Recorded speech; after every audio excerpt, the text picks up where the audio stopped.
Welcome friends, मेरा नाम है यश रस्तोगी और लास्ट क्लास में हम रेसिडेंशियल स्टेटस के बारे में चर्चा कर रहे थे इंडिविजुअल की। तो चलिए उस चर्चा को हम आगे बढ़ाते हैं। तो फ्रेंड्स, फटाफट रिवाइज कर लेते हैं रेसिडेंशियल स्टेटस इंडिविजुअल का कैसे देखते हैं। अगर कोई भी इंडिविजुअल 182 दिन या उससे ज़्यादा इंडिया में रहता है तो वो रेजिडेंट कहलाएगा। ये फर्स्ट बेसिक कंडीशन है। सेकेंड बेसिक कंडीशन क्या है?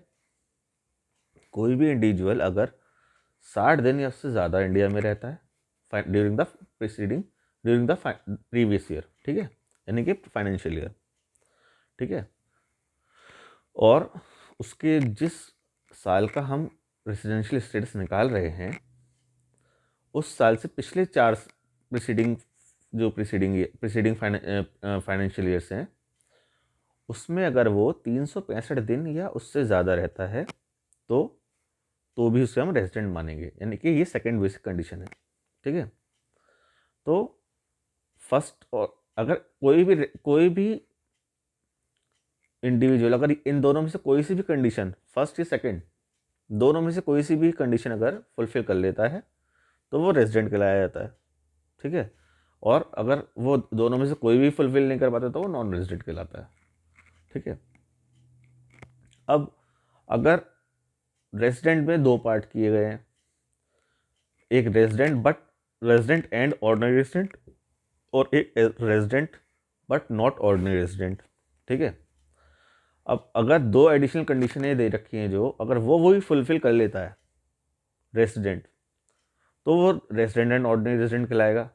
और अगर दोनों में से एक या कोई भी फुलफिल नहीं कर पाता, ठीक है ना, दोनों करनी ज़रूरी है रेजिडेंट एंड ऑर्डिनरी रेजिडेंट बनने के लिए, और अगर एक कर पाता है या दोनों नहीं कर पाता तो वो रेजिडेंट तो रहेगा बट नॉट ऑर्डिनरी रेजिडेंट रहेगा, ठीक है।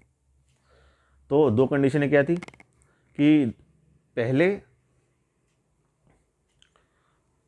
जिस साल में हम देख रहे हैं उसके पिछले 10 साल 10 प्रीसीडिंग प्रीवियस ईयर्स के अंदर वो अगर 2 साल रेजिडेंट रहा है, होना चाहिए, ठीक है।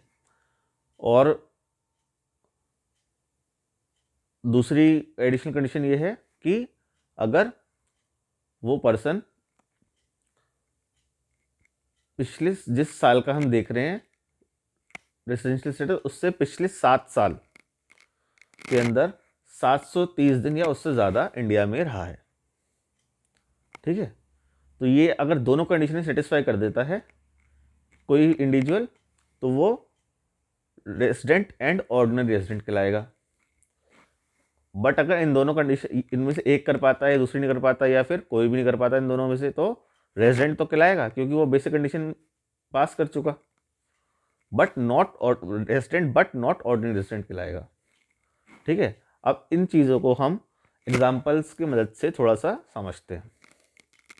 मान लीजिए और मैं आपको कुछ बता दूं एक बात कि भाई इसके अंदर रेसिडेंशियल स्टेटस देखने में सिटीजनशिप से कोई लेना देना नहीं है, केवल हम पीरियड ऑफ स्टे को देखते हैं इंडिया के अंदर कि भाई इंडिया में कितना स्टे है इंसान का।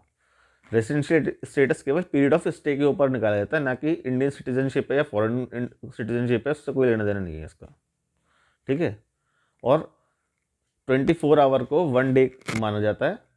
और अगर ये ना पता हो कि भाई पीरियड आप डेट अगर ठीक से इसके बारे में ना पता हो तो डेट ऑफ अराइवल और डेट ऑफ डिपार्चर जो होता है उन्हें फुल डे माना जाता है इंडिया में, ठीक है।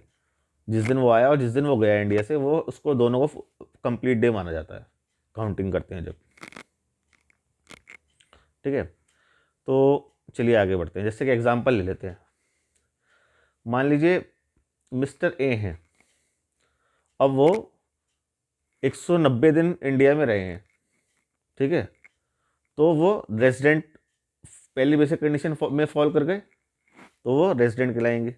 अब चाहे वो पिछले 4 साल में रहे नहीं रहे उससे कोई लेना देना नहीं है, ठीक है।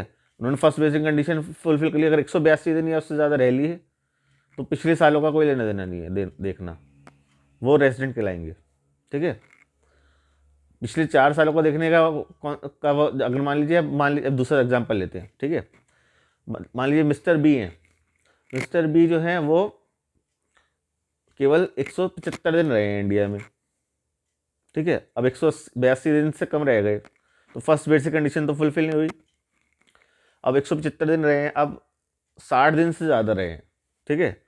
तो अब उनको अगर रेजिडेंट बनना है तो पिछले 4 साल इनके देखे जाएंगे कि भाई मान लीजिए हम फाइनेंशियल ले लेते हैं, प्रीसीडिंग फाइनेंशियल लेते हैं 1 अप्रैल 2019 से 31 मार्च 2020 का, ठीक है। ये इसको प्रीवियस ईयर भी कहते हैं। प्रीवियस ईयर और फाइनेंशियल ईयर एक ही बात होती है, ठीक है। ये इस बात को हमेशा ध्यान रखिएगा, दोनों में कोई डिफरेंस नहीं है। चाहे मैं फाइनेंशियल ईयर बोल रहा हूँ, चाहे मैं प्रीवियस ईयर बोल रहा हूँ, दोनों में एक ही बात है। इनकम टैक्स में प्रीवियस ईयर लिखा हुआ मिलेगा आपको, आपकी सहूलियत के लिए मैं फाइनेंशियल ईयर बोल रहा हूँ ताकि थोड़ा आसान रहे, ठीक है। प्रीवियस ईयर और फाइनेंशियल ईयर एक ही बात है, इसमें कन्फ्यूज ना होइएगा। और अगली बात यह है कि अब 4 प्रीसीडिंग प्रीवियस ईयर देखे जाएंगे इनके, क्योंकि अब भाई पहली बेसिक कंडीशन फुलफिल नहीं हुई मिस्टर बी की। अब 4 में मान लीजिए 1 के अंदर 60 दिन। अब हम 4 पहले प्रीसीडिंग फाइनेंशियल ईयर कौन कौन से हुए, 1 अप्रैल 2019 से 31 मार्च 2020 का हम देख रहे हैं। ये हमारा रेलेवेंट प्रीवियस ईयर है, ठीक है, जिसका हम रेसिडेंशियल स्टेटस निकाल रहे हैं, ठीक है। उसे रेलेवेंट प्रीवियस ईयर का वो कहलाता है। तो अब इससे पिछले वाले गिनते हैं, 19-20 से पिछले वाला कौन सा हुआ, 18-19, 18-19 से पीछे 17-18, 17-18 से पीछे 16-17, 16-17 से पीछे 15-16, ठीक है। तो जो फाइनेंशियल होते हैं हमेशा वो 1 अप्रैल से शुरू होते हैं और 31 मार्च को ख़त्म होते हैं, ये इस बात को ध्यान रखिए, इसलिए इसको इस तरह से बोला जाता है, ठीक है। तो अब मान लीजिए 18-19 में वो 50 दिन रहे, ठीक है, और 17-18 में वो 100 दिन रहे, ठीक है, 16-17 में वो 100 दिन रहे, ठीक है, और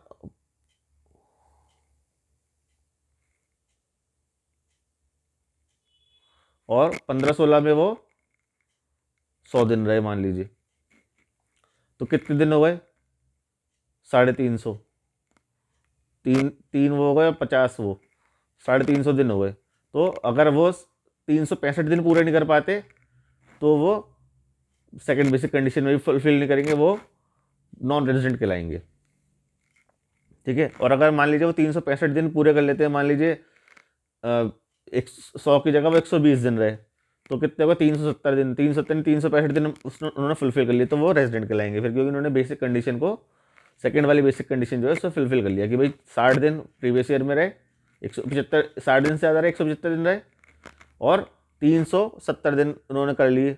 अगर 100 हमने कैलकुलेशन की, ठीक है, 50, 100, 100, 100 ये पहले में नहीं कर पाए थे, फिर 50, 100, 100, 120 यानी कि 370 उन्होंने इसमें कर ली। तो अगर 370 दिन हो जाते हैं, 365 दिन से ज़्यादा रह लेते हैं 4 प्रीसीडिंग प्रीवियस ईयर्स में, तो वो रेजिडेंट कहलाएंगे, ठीक है। वरना अगर नहीं कर पाते हैं तो नॉन रेजिडेंट कहलाएंगे, ठीक है। तो होप आपको ये चर्चा समझ में आई होगी कि भाई रेजिडेंट और नॉन रेजिडेंट क्या होता है। Thank you.